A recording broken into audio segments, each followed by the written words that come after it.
Et coucou, un petit conseil en passant, enfin deux petits conseils, l'un qui va vous paraître très évident, l'autre peut-être pas.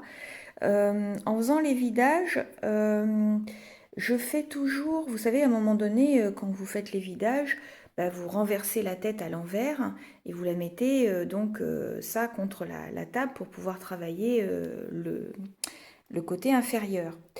Et je vous conseille de bien regarder les traits de votre visage, donc parce que vous êtes donc à ce moment-là dans cette position-là, vraiment en dessous, par en dessous. Je ne vais pas retourner la tête pour vous montrer, mais vous êtes vraiment en dessous. Et ben je vous conseille de rectifier à ce moment-là tout ce qui est symétrie sur votre sculpture par en dessous.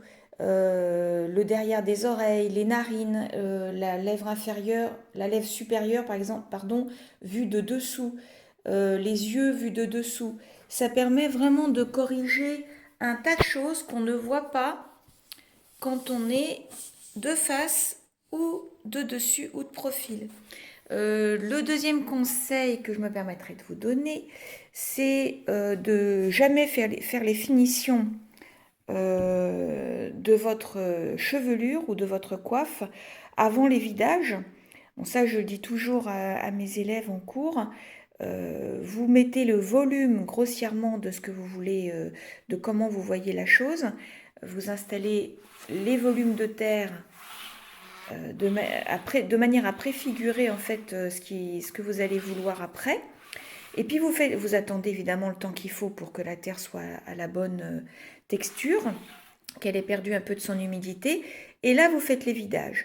Donc laissez, et puis quand vous avez remonté le tout, quand le crâne est recollé avec votre sculpture, ben là vous pouvez faire les finitions de votre coiffure ou de votre coiffe, de la chevelure. Et là, vous pouvez vraiment peaufiner parce que ce sera définitif. Mais il faut juste prévoir de ne pas avoir à rajouter beaucoup de terre parce que sinon ça peut nuire un petit peu éventuellement à la cuisson. Voilà pour ces petits conseils du jour. Ça m'a pris comme ça en faisant les vidages de cette sculpture. Voilà, je vous souhaite une très bonne journée et de bonnes créations. Bye bye.